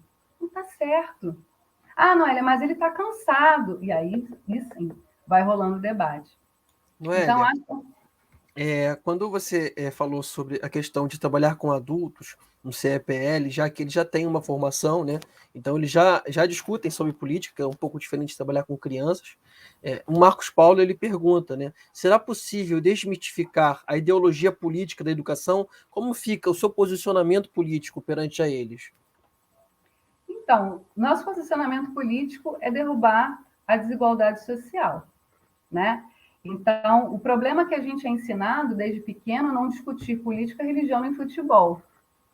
Quando a gente acredita nisso, né, quando a gente está ali acreditando que isso é verdade, a gente passa a não fazer o debate. E não fazendo o debate, a gente cria uma barreira. Então, a gente acha que política não é eu estar aqui com vocês, não é quando eu terminar isso daqui, eu ter que lavar uma louça, né, eu ter que fazer uma comida para poder comer. Tudo é política. A política não é só partidária. Então, eu posso falar da minha vida, por exemplo, do meu dia a dia, do meu cotidiano, que isso vai ser política. Como é que é o teu dia a dia? Como é que é o teu cotidiano? Então, a gente, desde criança, se a gente tivesse, como a gente defende, sociologia nas escolas, filosofia nas escolas, desde pequeno, gente, a gente teria uma outra sociedade, ciente dos seus direitos, deveres, respeitando o que é público do que é privado, separando o que é público e o que é privado. Então, acho que a gente precisa entender isso. A gente, inclusive, tem um programa que terminou ontem, ano que vem retorna, que é a filosofia para geral, dizendo assim, todo mundo faz filosofia. A filosofia está no dia a dia, não são os iluminados que fazem filosofia. E aí, a filosofia não nasce na Grécia, a filosofia nasce na África, é um legado roubado, como diz o livro do George James, né? Um guianense que começou a estudar sobre isso, falou, gente, peraí. Então, assim, é entender que a gente pode e deve falar de todas as temáticas na sala de aula, sim, nos espaços não formais de educação, sim, mas de uma maneira em que a gente, quando vierem, né, nos acusar, a gente diga assim, não, mas eu estou fazendo um teatro. Surgiu essa sketch, surgiu essa temática. E vai surgir sempre. Porque você vai ter um aluno que é crente, você vai ter um aluno que é macumbeiro, você vai ter um aluno que o pai é ateu, né? Ou que ele é ateu se for da EJA. Então, a gente precisa entender esses processos e agir, gente, dentro dessas trincheiras. É difícil pra caramba, é muito difícil. Mas Ótimo. Acredito que a gente consiga. Noélia, o seu jogo está fazendo muito sucesso aqui. As pessoas estão perguntando para você se é um jogo de tabuleiro, pedindo para você falar um pouquinho mais, como que tem acesso a esse jogo. Então, explica um pouquinho mais para a gente sobre esse jogo, se está disponível. Então, gente, está disponível aqui, né, no CFL. Eu tenho algumas fotos dele, não trouxe para vocês, mas assim, não é só ele, né? Tem outros jogos. Eu criei um jogo também, jogo da memória do meio ambiente, gente. Memória do meio ambiente é o seguinte: memória, você tem o jogo da memória, você tira cartas iguais, certo? Né? Você vem as cartas iguais. Lá não, lá você tem uma carta, por exemplo, é muito simples. Você tem uma carta, por exemplo, de uma lixeira vazia e a outra carta cheia de lixo no chão. Essas cartas é que vão casar. Você tem um rio limpo, você tem um rio cheio de lixo. Essas cartas que vão casar, percebe? Quando o cara, e eu digo cara porque, né, jovens e adultos, quando o cara vai tirar essa carta, aí ele fica. Aí olha para minha cara assim e começa a rir, caraca. Aí a gente começa, tá certo isso, gente? Como é que a gente faz? Isso é muito importante, gente, porque assim, a gente tem o Seu José, eu não esqueço isso. Estava no canteiro de obras, Seu José naquele tabuleiro do Cidadania em Jogo, e eles jogando, eles são as próprias peças do jogo, né? Jogando dado, andando. E aí, Seu José ganhou o jogo na primeira rodada. Meu Deus, Seu José, um nordestino retirante, do meu tamaninho, baixinho, disse assim, ele começou a chorar copiosamente, ele falou assim, não acredito que eu ganhei esse jogo. E o canteiro inteiro, né, batendo palma para ele. Aí ele falou assim, eu nunca ganhei nada na minha vida. E ele ia ganhar uma caixa de bombom, gente, não era o prêmio. Era o sentido que aquele jogo, que aquele momento estava fazendo na vida dele. E ele falou assim, esse momento eu nunca mais vou esquecer na minha vida. Hoje todo mundo está me enxergando. Então é muito mais do que um jogo, é muito mais do que você está ali debatendo, né? É fazer sentido de todas as formas. E eu digo que a educação popular está em todos os lugares, né? E ela está não só em todos os lugares, mas em todas as disciplinas. Em todos os momentos a gente consegue fazer de uma outra maneira, que seja de uma maneira mais prazerosa, né? Mais horizontal, mais dialogal, mais dialógica, mais querida, mais lindeza. Acho que é isso. Perfeito. Aqui não param os comentários, a gente está colocando aqui na tela. O pessoal ficou muito interessado nos jogos e no seu próprio projeto, né? O seu projeto, ele tem algum tipo de apoio? Como que funciona essa questão que você trabalha com ele? São educadores populares, mas quantos? Quantos alunos atendem? Está surgindo essa questão também. Então, na verdade, quando a gente trabalha, né, em canteiros de obras, a gente vai pelo canteiro escola, né, pelo Serviço Social da Construção Civil. Então, a gente vai, o nosso projeto está atrelado a eles, né, e isso lá. Aqui em casa, não. Aqui em casa, todo mundo é voluntário, né, todo mundo faz porque ama. E aí, eu acho muito interessante essa questão que, assim, a gente, às vezes, tem turmas de 20, 30, 100 alunos, né, quando a empresa libera, porque é muito isso, a gente fica negociando o tempo todo. Gente, já vai começar a aula, pô, deixa eles saírem. Ah, não, mas hoje tem concretagem, hoje não pode. Então, assim, e a gente tem dias que a gente vai ter 6 alunos na sala de aula, sabe? Todo dia, assim, eu digo sempre que o educador popular tem plano A, o B e o C. Você chega com um plano, né, já previamente marcado, que a gente, sim, gente, a gente tem métodos, a gente tem técnicas, sim, a gente tem estudo, a gente tem planejamento.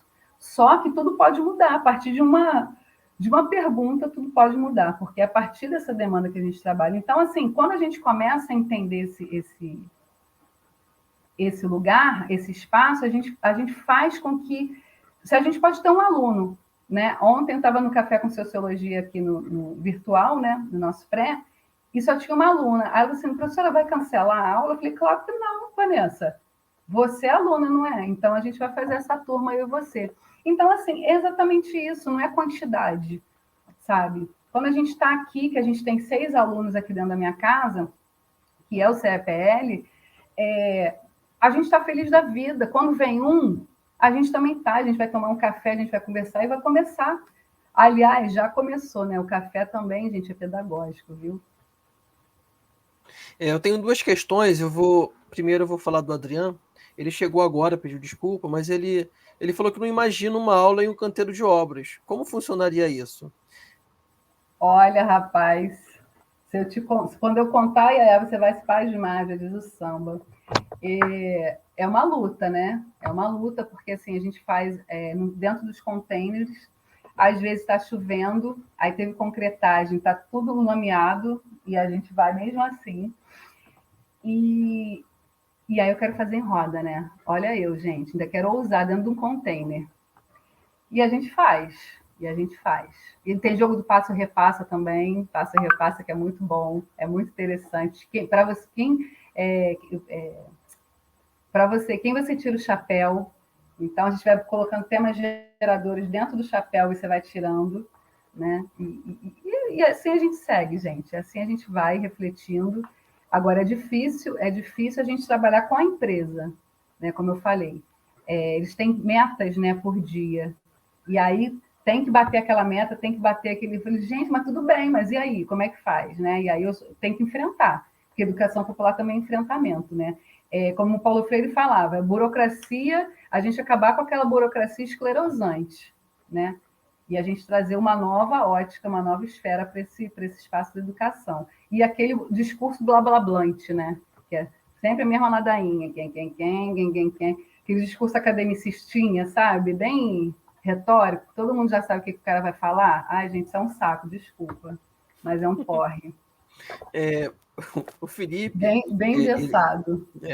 O Felipe, agora, levando já um pouco mais para arquivologia e educação patrimonial, ele pergunta: como os arquivos, a memória e a educação patrimonial podem influenciar na educação popular? Eu acho isso muito interessante, porque quando a Laine me falou, né, você topa? Eu falei, topa. Aí Priscila entrou em contato comigo, me falou assim, de arquivologia e tal. Eu falei assim, gente, como é que vocês conseguiram linkar Paulo Freire? Isso é tão incrível, porque assim, a pedagogia freiriana, ela vai abarcando os espaços, né? É igual um rio, né? Vai achando as brechas ali, os veios daquele rio. E eu acho que a gente consegue influenciar, né, dentro dessa maneira, a entender que os arquivos precisam ser usados, né? Os arquivos precisam ser utilizados de uma maneira que a gente possa criticar, inclusive. A gente precisa ter acesso a esses arquivos, né? E precisa, inclusive, criticar. Porque se a gente não... Arquivo é história, gente. O arquivo é história. Se a gente não sabe da nossa história, a gente não consegue nem criticar essa história, né? E aí tem uma máxima do Freire também, que ele diz assim, aí eu vou te provocar quem me perguntou, foi o Leonardo? Que ele, não sei se foi ele. Foi o Felipe? Foi então, o Felipe. Felipe, aí eu te devolvo com outra pergunta, né? Quando o Felipe fala assim, o que, quando, como, contra quem, a favor de quem você está fazendo a tua pedagogia? Então é isso. A gente precisa ter em mente todas essas perguntas, né? O que, contra quem, como, quando, a favor de quem eu estou fazendo o meu trabalho, né? De educação, meu trabalho no arquivo, né? Meu trabalho de memória. Memória é o quê, gente? A gente não é habituado a conhecer a nossa ancestralidade, a entender os processos estruturais do Brasil. Quem visita arquivo, gente? Quem visita arquivo, se não os profissionais de arquivologia? Né? A gente precisa democratizar isso. E democratizando, a gente vai fazer com que muito mais pessoas tenham acesso e possam, sim, entender esses processos históricos que nos constituem, né? Obrigada, Eliezer. Exatamente. Todo mundo aqui tá gostando, né? E aí a Fernanda, ela coloca uma coisa muito engraçada. Ela coloca que se fosse do Rio, ela aceitaria ser sua estagiária. Isso está instigando o seu projeto, ele está instigando as pessoas a visitarem, a entender o que é a educação popular, o que é ensino de jovens e adultos, porque a gente que está por fora, tem muita gente que tenta minimizar, falar que é uma coisa simples, como você dá aula para uma educação infantil. Não, chega lá que você vai dar aula, mas não é isso, né? O trabalho, ele tem um planejamento e ele tem um estudo e a pessoa precisa se aprofundar para chegar lá e falar. Ainda mais com adultos, que tem uma resistência, né? Geralmente o adulto fala, não, eu já passei, vivi muito, eu não tenho mais que estudar. A gente ouve muito isso, inclusive na arquivologia. E aí, quando você tentar conquistar aquela pessoa para ela sentar com você, para ela aprender com você, é muito mais difícil. E existe o trauma da escola também, né, Guilherme? Importante a gente salientar que a educação popular não é contra a educação formal das escolas, é contra o ensino tradicional, tá? Muita gente fala assim, Noélia, eu já fui, inclusive, acusada, né, veementemente, você, educadora popular, você não gosta da escola pública. Mentira! A gente defende a escola pública e toda a luta pela escola pública, tá? Mas acontece o seguinte, a gente quer uma outra escola pública, a gente quer uma escola horizontalizada, né? A gente quer uma escola com uma outra educação, né? Que os muros possam ser rompidos, né? Como a Friedenreich, em que eu tive o prazer, né, da minha filha estudar, procura fazer isso. Tem limitações? Tem. Né? A instituição tem limitação. Agora, quando a gente começa a entender que dá para fazer, eu acho que a gente está meio caminho andado de desmistificar essa educação que nos deram lá atrás e que esse cara abandonou a escola, Guilherme. Ele abandona a escola, ele larga a escola porque a escola não fez sentido para ele. Porque se a escola tivesse feito sentido, ela engravidou, a escola tinha alguém lá na escola? Tinha um espaço de acolhimento? Não. Então ela teve que largar a escola. Percebe? Quando esse cara LGBTQIA+, larga a escola porque ele foi expulso compulsoriamente, veladamente ou não, dessa escola, ele volta anos depois, aí ele fala assim, caraca, por que minha escola não era assim? Quando eu ouço um aluno meu, aí eu vou chorar, quando eu ouço um aluno meu dizendo assim, cara, isso aqui parece um hospital, eu falo isso na minha tese, isso aqui parece um hospital, a gente chega ferido da escola e vocês curam a gente. Cara, isso é muito sério. Isso é muito sério. Quando a gente chega, né, ferido e vocês curam a gente. E não por acaso ele queria estar fazendo enfermagem. Então, assim, é trazer outra perspectiva. A tua pergunta não vai ser desqualificada. Eu vou rir da sua pergunta, eu vou dizer assim, coitadinho de você, não sei o que vai ser de você. Né? Você vai conseguir, não tem idade. É você trabalhar com sim ou posso, né? Que estava ali no documentário. O tempo todo você diz assim, sim, você pode, sim, você vai. É você primeiro acreditar, sabe? Eu tenho muito isso, assim. Eu acredito muito. Eu acredito muito no que eu faço, eu acredito muito nos alunos, eu acredito muito nessa educação que é transformadora, sabe? Então, eu acho que eles vêm com uma perspectiva, assim, né? Naquela burocracia esclerosante que eles já estão acostumados e chegam aqui. Aí pronto, aí no segundo, terceiro encontro, beleza. Só que tem gente que não consegue, gente. Ainda tem esse detalhe, tá? Tem gente que não consegue falar assim, aí fica assim, né? Porque está tão acostumado com esse tipo de educação que ele não consegue se soltar. Ele fica, gente, não, sabe? E a gente não obriga ninguém a falar, a gente não obriga ninguém a jogar. Joga quem quiser, opina quem quiser, pergunta quem quiser. E participa quem quiser. Mas, assim, tem gente que não gosta. É minoria? Mas a maioria está ali e se engaja de uma maneira, sabe? Que, assim, é gratificante. É gratificante. Eu acho que é fazer sentido mesmo. Seria essa grande questão. O grande mote da educação popular é fazer sentido, tanto para a gente quanto para eles. Tá, a última pergunta que a gente... Não sei se eu estou te respondendo, tá? Mas eu tô... Tá sim. Vai me falando, eu vou pensando com certeza. em coisas. Agora assim. surgiu uma curiosidade. Como que é o CEPL? Como que vocês compartilham essa informação? Como vocês buscam esse aluno? Como vocês conseguem aumentar? Porque, como você falou, teve um aluno em uma turma, e tem turma com 20. Como vocês conseguem divulgar isso? Ou encantar, ou chamar, ou ter essa proximidade com esse aluno, com esse estudante? Então, a gente no pré-vestibular, como todo pré-vestibular comunitário, popular e social, ele começa com muita gente, né? Durante o ano, com as demandas, enfim, né, de cada um, não são demandas subjetivas, e Lorisbela está querendo falar aqui também, minha cachorra. Ela, com essas demandas, as pessoas vão saindo, depois vão retornando, vão voltando, beleza. E aí, a gente trabalha muito com essa do boca a boca. Pô, volta a estudar, né? Pelo Zap. Então, assim, a gente tem uma galera aqui do Morro muito grande, né? Que vem, agora que está parado, né? Professora, quando é que a gente vai voltar? Eu estou com saudade, né? E trazem lanche para mim, sabe? Tipo assim, ai, vamos lanchar junto. E aí, é isso, assim, como é que a gente consegue? É o boca a boca, sabe? É a filha que passou para a PUC, que está dando aula para a mãe agora, que a mãe vai fazer vestibular. Gente, isso é impagável. Isso convenceu a mãe a estudar, né?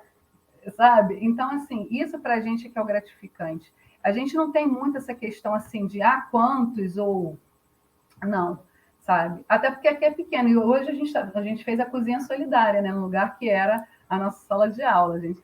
Inclusive, pessoal, a gente abre para almoço solidários com contribuição voluntária. Isso. A gente não é ONG. Então acabou de surgir essa pergunta.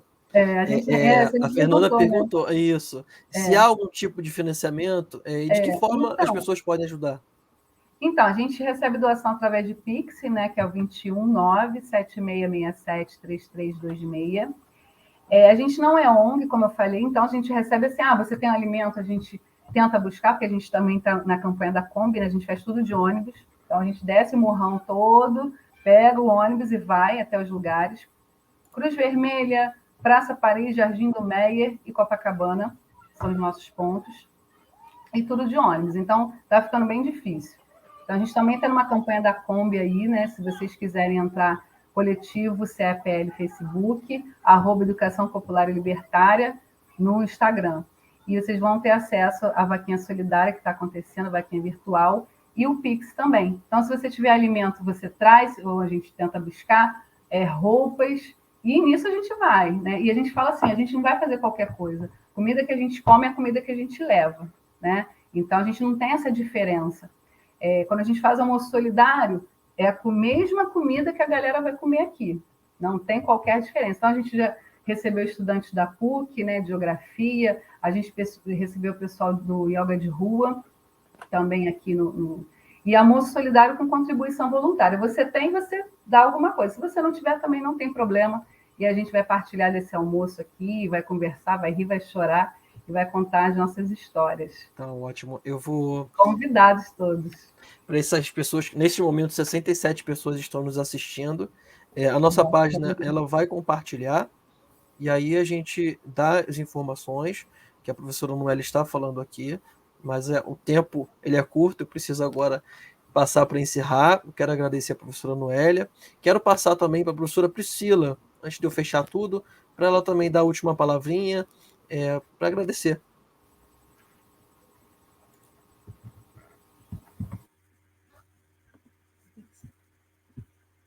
Oi, Noélia, Guilherme, a todos que estão nos assistindo.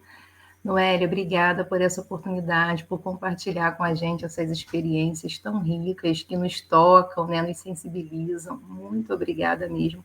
É uma aula, assim, as suas palavras, elas nos inspiram, é uma aula para a vida, sabe? Eu acho que foi muito além até do que a gente estava esperando, né? Foi muito bom.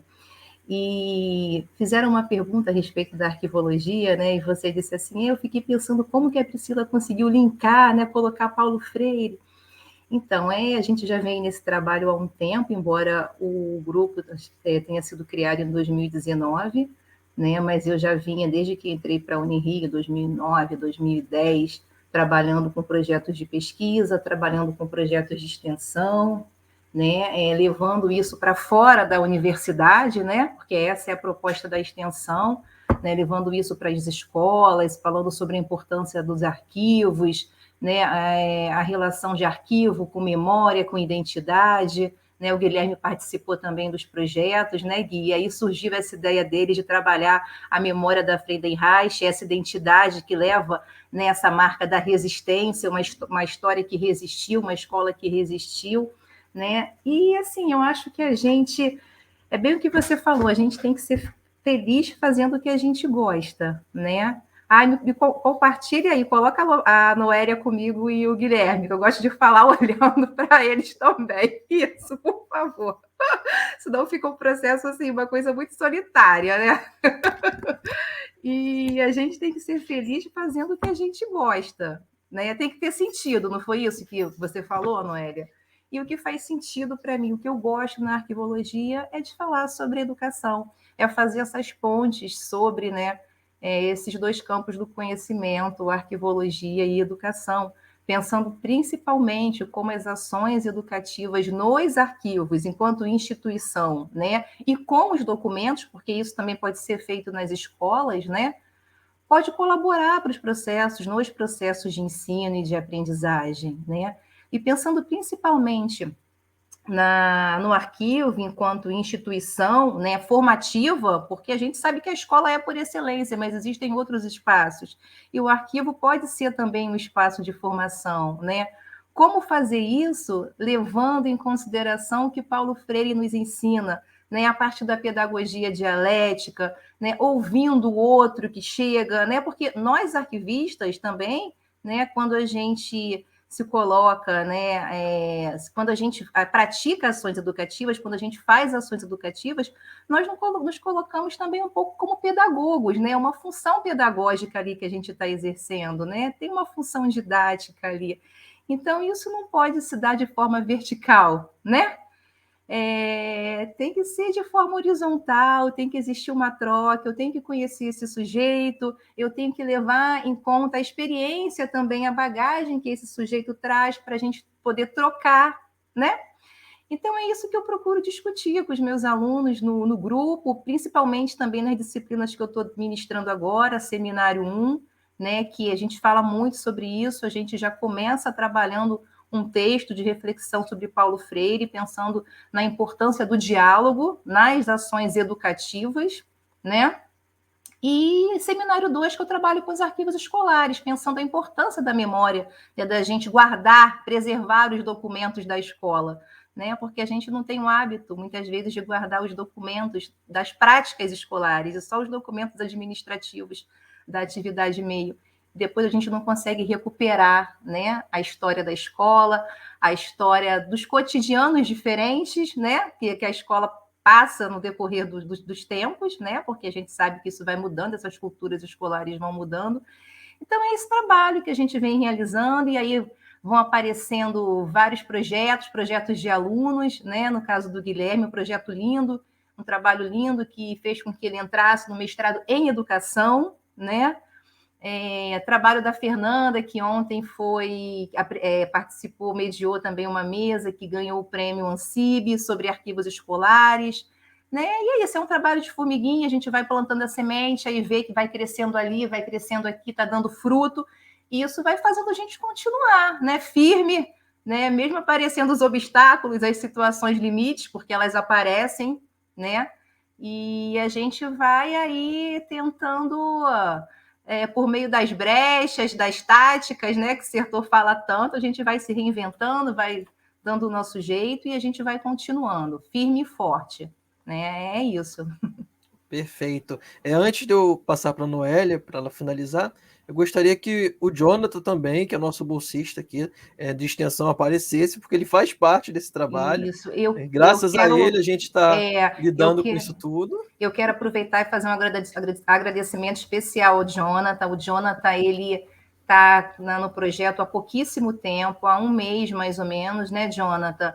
E ele já fez coisas assim incríveis, ele está dando suporte, por isso que eu fiz questão de no início agradecer também, porque eu acho que a gente precisa falar, agradecer a essas pessoas, assim como eu quero agradecer também, que eu não falei no início, a Lani é uma querida, trabalha comigo na pedagogia, no curso de pedagogia, de licenciatura em pedagogia na Unirio, é professora também lá. Então, assim, ela que fez essa ponte, né, Noélia? Ela que me apresentou, Noélia. Então, Lani, deixo aqui o meu agradecimento também, um beijo grande para você, tá? E é isso, gente. Eu agradeço muito Obrigado, a Noélia pessoal. novamente pela fala, a todos que estão nos assistindo, ao Guilherme, Gui, obrigada também, tá? Pela mediação, ao Jonathan. É Nada. isso. Agora é Muito um feliz. prazer. Noélia, por favor, vamos finalizar agora com você. Gente, lembrei de uma coisa. A gente também lançou hoje a campanha de Natal. A gente vai cear dia 25, lá na Cruz Vermelha, na Praça da Cruz Vermelha. A gente vai colocar nossa ceia de Natal, nossa ceia modesta, porém com muito afeto, né? Muito gostosa, com certeza que a nossa comida é gostosa, tem sabor, e a gente vai estar lá. Então, a gente precisa da ajuda de vocês também, se vocês puderem colaborar, a gente agradece demais, tá? E vou terminar então, gente, agradecendo demais, né? A Laine, a Priscila, o Jonathan, o Guilherme. É tão importante, né? A gente pensa que não, mas a gente consegue afetivizar no virtual. E esse é um momento de afetividade. Quem participou, quem vai assistir depois, muito obrigada. Muito obrigada pelo carinho. Só tenho a agradecer demais. E vou terminar, então, lendo um poema, mais um poema.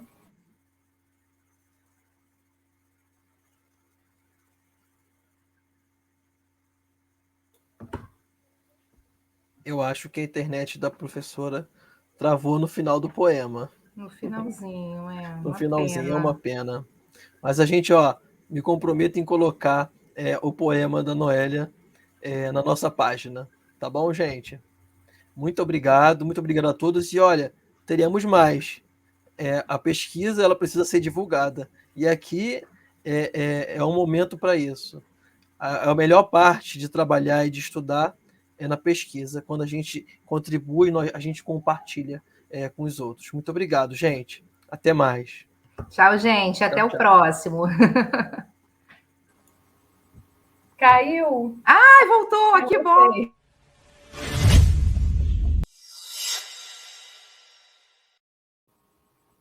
Voltei. Deu para recuperar? Deu. Então você vai ler seu poema. Então tá, vou tentar, hein, gente? Ixi, Maria. Vamos lá. Canção para os fonemas da alegria. Vê lá, hein, gente, se está dando. Peço licença para algumas coisas. Primeiramente, para desfraudar este canto de amor publicamente. Sucede que só sei dizer amor quando reparto o ramo azul de estrelas que em meu peito floresce de menino. Peço licença para soletrar no alfabeto do sol pernambucano a palavra tijolo, por exemplo, e poder ver que dentro dela vivem paredes, aconchegos e janelas. E descobrir que todos os fonemas são mágicos sinais que vão se abrindo, constelação de girassóis gerando em círculos de amor que, de repente, estalam como flor no chão da casa. Às vezes, nem a casa, é só o chão. Mas sobre o chão, quem reina agora é um homem, diferente, que acaba de nascer. Porque unindo pedaços de palavras, aos poucos vai unindo argila e orvalho, tristeza e pão, cambão e beija-flor. E acaba por unir a própria vida, no seu peito, partida e repartida, quando afinal descobre um clarão, que o mundo é seu também, que o seu trabalho não é apenas paga por ser homem, mas um modo de amar e de ajudar o mundo a ser melhor. Peço licença para avisar que, ao gosto de Jesus, este homem renascido é um homem novo. Ele atravessa os campos espalhando a boa nova e chama os companheiros a pelejar no limpo, fronte a fronte, contra o bicho de 400 anos, mas cujo fel espesso não resiste a 40 horas de total ternura. Peço licença para terminar soletrando a canção da rebeldia que existe nos fonemas da alegria. Canção de amor geral que vi crescer nos olhos do homem que aprendeu a ler. Então, com isso, eu me despeço com punhos ao ar pela educação popular. Um abraço, gente. Obrigada por tudo. Parabéns. Tchau, tchau, gente. Obrigada, Noélia, mais uma vez.